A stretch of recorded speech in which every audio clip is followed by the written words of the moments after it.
دیکھیں، دنیا میں طاقت کا توازن تو ہمیشہ بدلتا رہتا ہے۔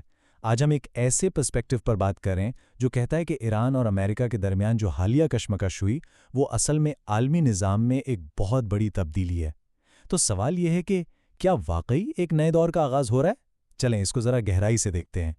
اس انالیسس کے مطابق یہ کہانی کسی میٹنگ سے شروع نہیں ہوتی، بلکہ ایک میٹنگ سے صاف صاف انکار سے شروع ہوتی ہے۔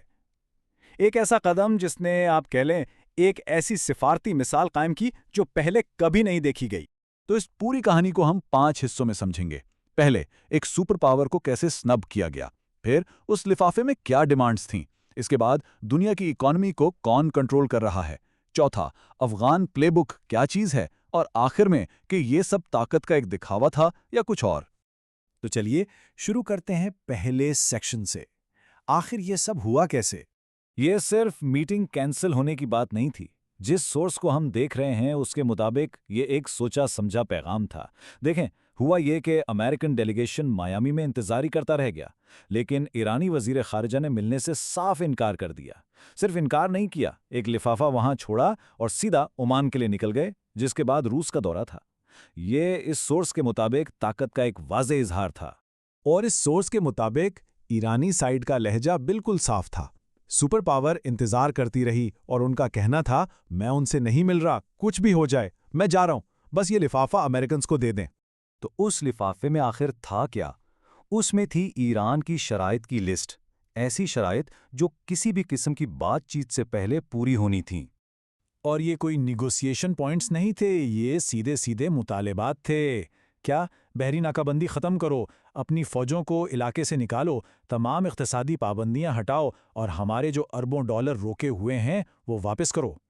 یعنی اس انالیسس کا مطابق یہ وہ قیمت تھی جو ایران نے کہا پہلے ادا کرو پھر بات ہوگی۔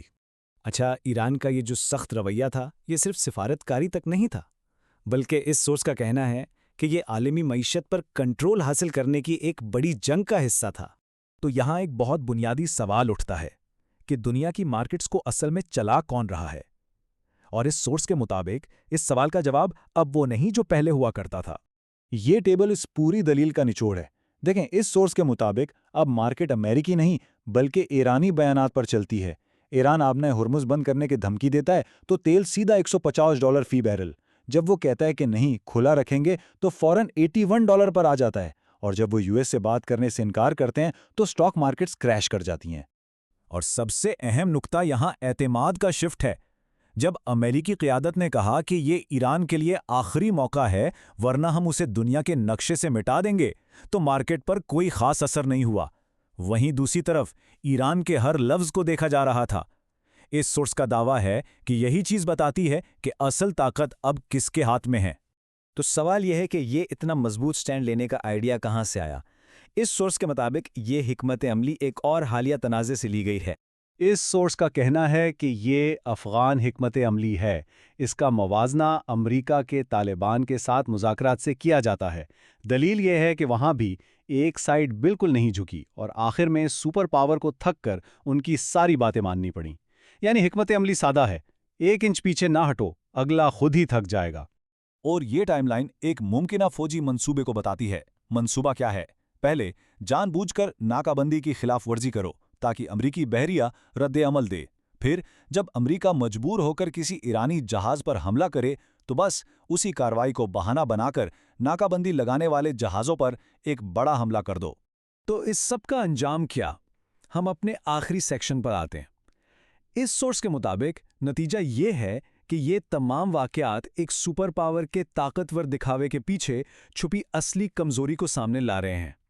اس وقت وائٹ ہاؤس سے جو سرکاری بیان آ رہا تھا وہ یہ تھا کہ ایرانی بات کرنے کے لیے بیتاب ہیں، لیکن اس سورس کے مطابق زمینی حقیقت اس کے بالکل الٹ تھی۔ ایرانی نہ صرف ملنے سے انکار کر چکے تھے بلکہ وہ کال تک نہیں لے رہے تھے اور ملک چھوڑ کر جا چکے تھے۔ اور اس بات کو مضبوط کرنے کے لیے یہ سورس امریکی انتظامیہ کے اندر کی صورتحال کی طرف اشارہ کرتا ہے کہ وائٹ ہاؤس کی پریس سیکرٹری چھٹی پر تھیں، ان کا کوئی بیک اپ نہیں تھا اور دوسرے حکام بھی بیانات کا دفاع کرنے کو تیار نہیں تھے، یعنی عوامی پیغام رسانی تک منظم نہیں ہو پا رہی تھی۔ تو آخر میں سوال وہی ہے، کیا یہ صرف ایک وقتی کشمکش ہے یا جیسا کہ یہ سورس دعویٰ کر رہا ہے عالمی طاقت میں ایک مستقل تبدیلی؟ یہ تجزیہ تو ایک واضح جواب دیتا ہے، لیکن اصل نتیجہ تو وقت ہی بتائے گا۔ یہ ایک ایسا سوال ہے جو یقیناً آنے والے کئی سالوں تک دنیا کی سیاست پر اثر ڈالتا رہے گا۔